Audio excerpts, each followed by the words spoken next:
Got a great one for you today. It's another round of me versus you in men's styling.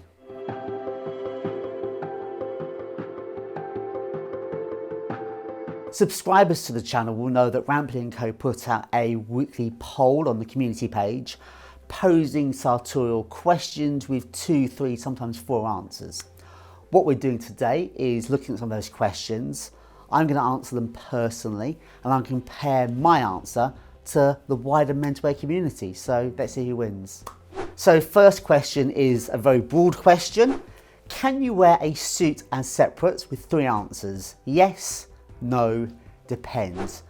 For me, that is an absolute depends. As a menswear stylist, I'm often encouraging my customers to break up their suits. In the more casual world we live in, and I'm doing wardrobe edits, if I see a tweed suit, a corduroy suit, sometimes a check suit, and I say to my customers, no, you're keeping this suit, you're not wearing it, it would make a great jacket, you could wear the trousers with knitwear, so I'm a big fan of breaking up suits. But for me, it's a definite depends. Certain cloths are difficult to wear as separates, and I would say the obvious answers are things like, such as grey herringbone Super 100s, the shinier cloths. Actually, the suit I'm wearing today, this mohair suit with a little bit of a sheen to it. It's a nice suit, I hope you agree, but not great as a separate. Anyway, it definitely depends. Let's see what the answer is. So the most popular answer is yes at 52%. My answer depends got 35% and no got 12%. I'm encouraged by that, although it wasn't my answer. The fact we have a very sophisticated clientele and viewers that appreciate that you can break up your tailoring, and they've obviously seen the video on how to do it, which is here if you need a reminder. So I'm very encouraged by the first answer. That's a good result. Would you ever wear a waistcoat as a standalone garment? This is a straight yes or no. I'm a no here. I think a waistcoat as a standalone garment works great in very specific circumstances which don't really fit to me. If you're a cowboy, you know, or going to a cowboy theme party, fantastic, you know, Stetson, some chaps, very, very good. If you're a waiter, perfect. Or if you're Art Garfunkel. Outside of those 3 very specific roles, I find wearing a standalone waistcoat a bit tricky, so it's definitely no from me. Okay, wow, okay, wasn't expecting this. 68% of you are in favour of wearing a waistcoat as a standalone garment. So I can only presume from that our demographic consists largely of cowboys and maybe Art Garfunkel. Still a no from me, I'm afraid. Does tweed have a place in the modern wardrobe?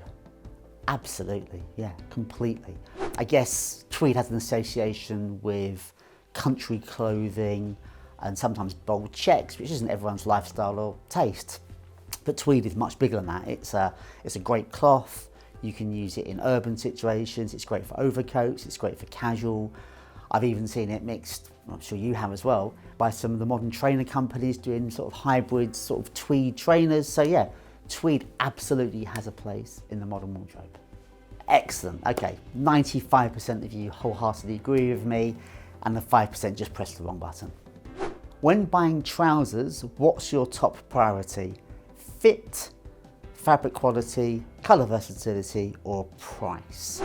Well, all of those issues are important, and I can see how it varies from person to person and how big they are, their wardrobe is, and where they are in their sartorial journey. For me, it's between fit and fabric quality. I guess I'm going to go with fit because for me, fit is intrinsic with style, and no matter how beautiful the fabric was, which would be my close second, if they don't fit me, I'll never wear them. So yeah, I'm going to go with fit as the most important issue.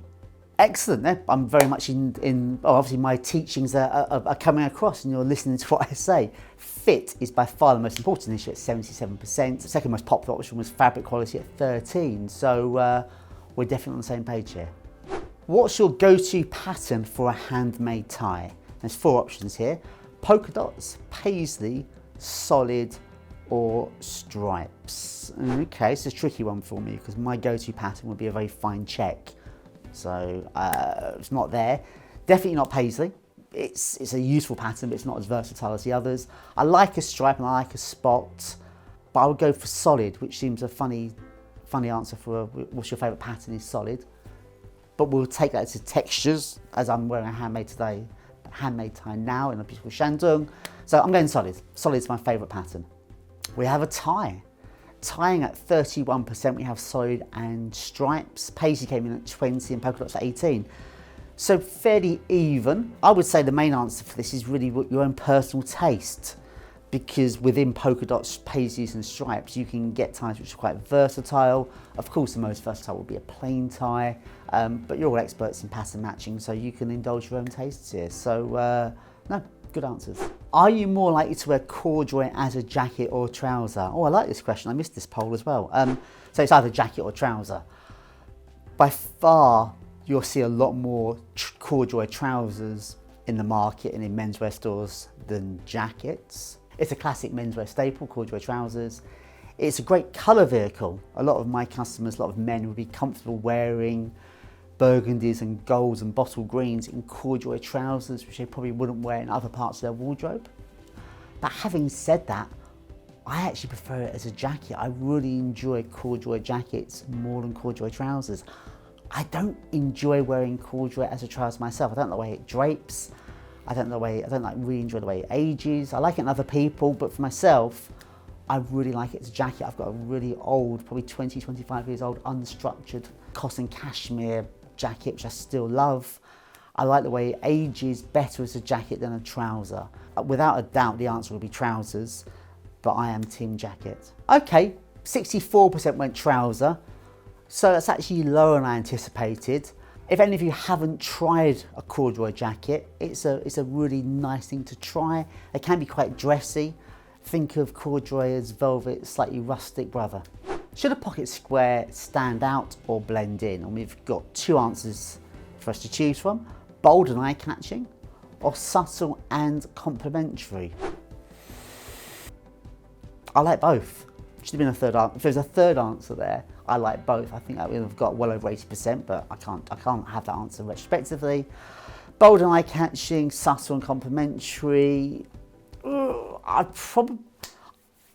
gonna go for bold and eye-catching because I'm gonna go for bold and eye-catching.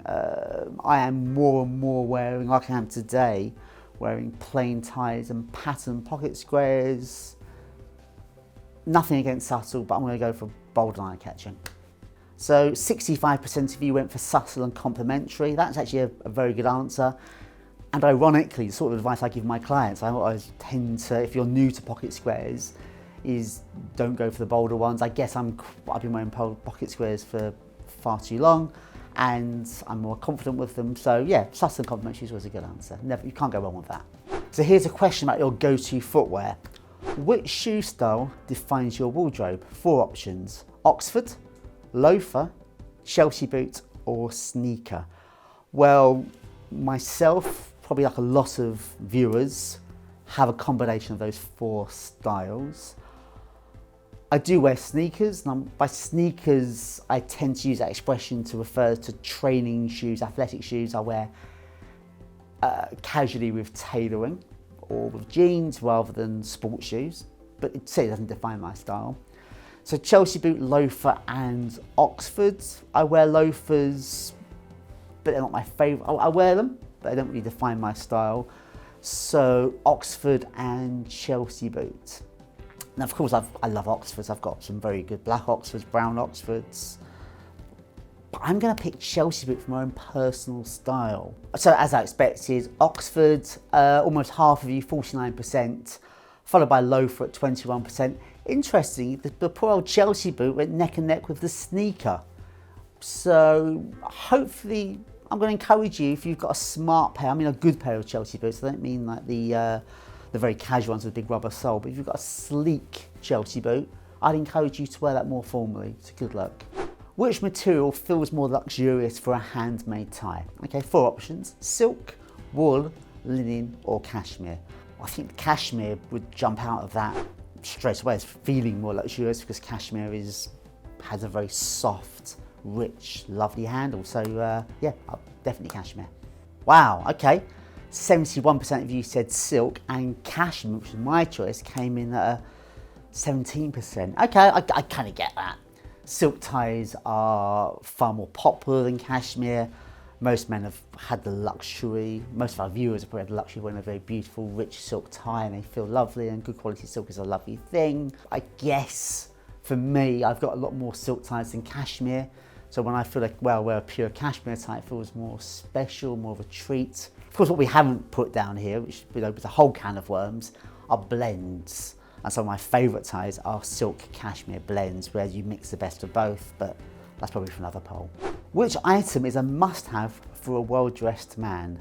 A tailored suit, a statement overcoat, quality leather shoes, or a classic watch? Well, let's take the watch out of it. Watches don't define you as a well-dressed man. Watches are a nice accessory, and the classic watch complements your style, but I don't think it's intrinsic. A statement overcoat is a wonderful thing. I love a statement overcoat. I have a few, but it's something you'd have later on in your journey once you've got the classics covered.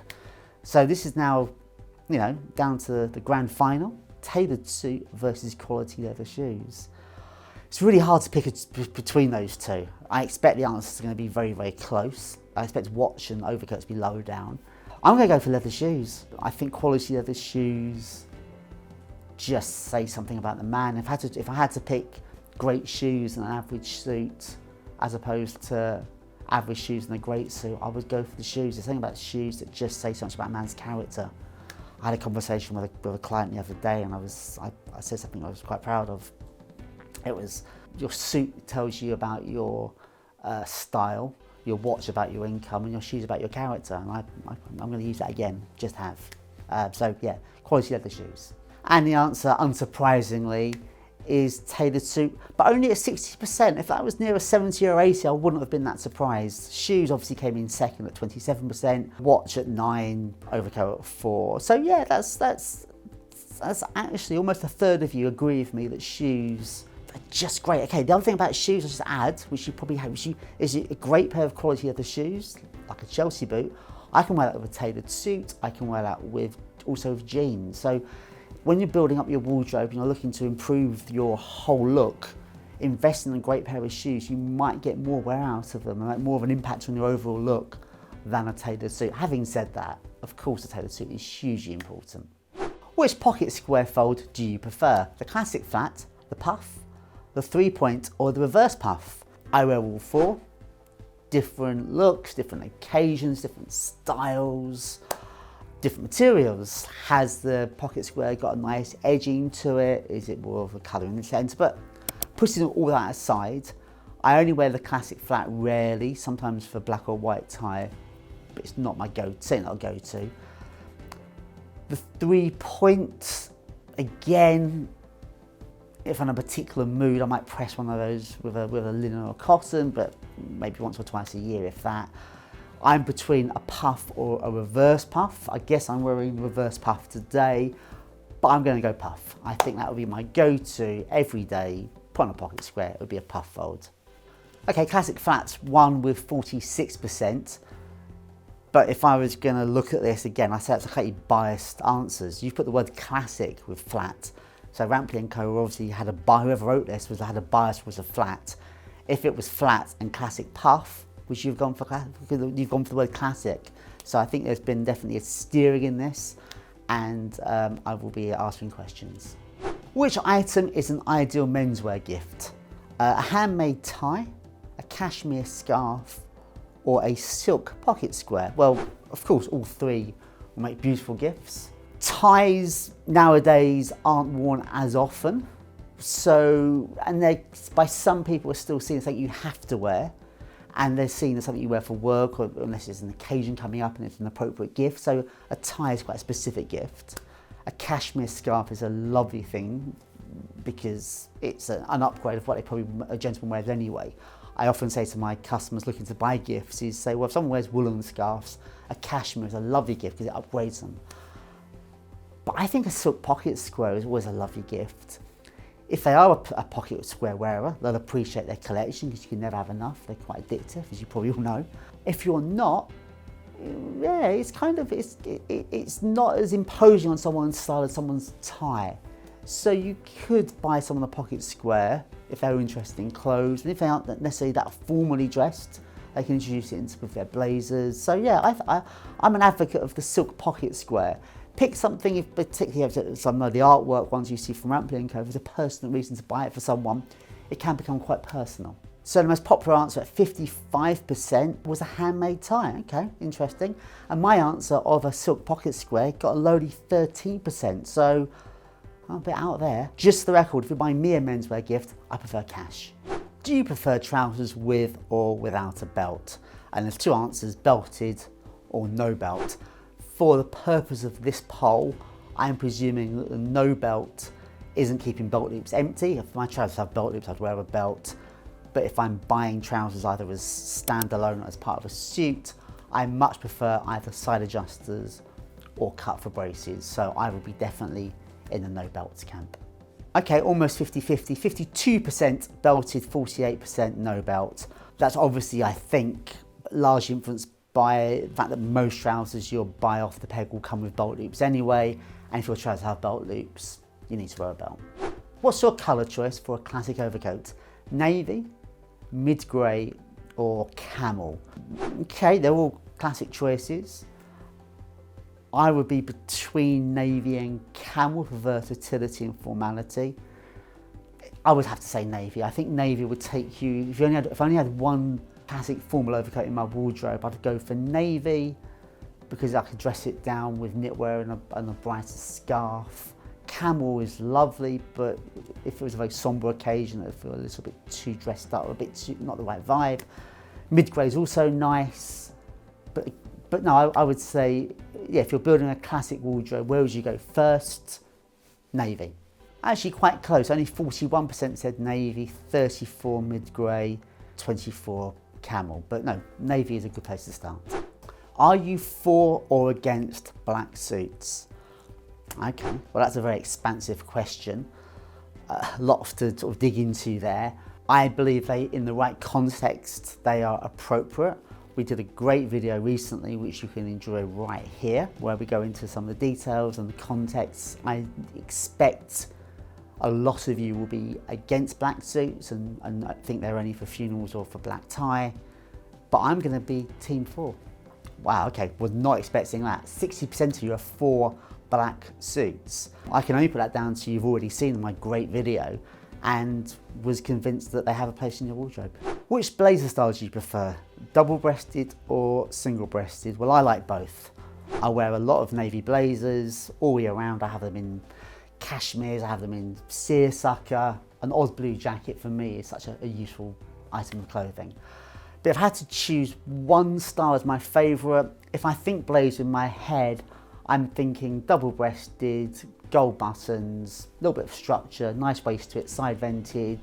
So yeah, for me, the definitive classic English blazer is double-breasted, and I'm going to choose that style. Okay, I'm in the minority there. 65% of you preferred the versatility, I guess, of the single-breasted. Like I said, I have many single-breasted blazers. I tend not to have metal buttons on my single-breasted blazers. I prefer mother of pearl or horn, but no, nothing wrong with single-breasted blazer. For business casual, do you prefer wearing a tie or going without? So this is tie or no tie. If you're going in a business casual environment, one of the stipulations you'll see in guides would be a tie isn't necessary, and it's actually a defining feature in some people's mind between business formal is with a tie, business casual is without a tie. I still prefer, if I'm wearing a collared shirt, even in business casual environments, to wear a tie. I would probably wear a cashmere or a knitted tie. I'm not a fan of the open neck look. I think cravats and neckerchiefs aren't really business casual, they'd be more social. So yeah, I'd rather wear a tie than an open neck shirt. If I didn't want to wear a tie, I'd be more inclined to maybe wear a knitted polo shirt and a bit of smart knitwear rather than the tie-less look. That's just me, but typically tie-less is intrinsic to business casual, so that's the answer I'm expecting. Okay, interesting. 57% if you agree with me, they would wear a tie for business casual. Something to take away from this, of course, is if you're not sure about the formality and if everybody in your party or conference will be understanding and following business casual, always err on the more formal side. Wear a tie, it's easy to remove it, open up the neck to fit in with the look, than feeling underdressed. So always better to be overdressed than underdressed. Is the tie dead? Absolutely not. We had a great video recently where I shot with Rico telling you exactly why it isn't dead, and I'd be absolutely surprised if you don't wholeheartedly agree with me. And absolutely 91% of you wholeheartedly agree the tie is not dead, and you 9%, you need to really consider your life choices. Well, I found that really interesting. I really like doing these poll reviews. As always, any comments you have about my answers or any comments I've made, put them below and hit that subscribe button.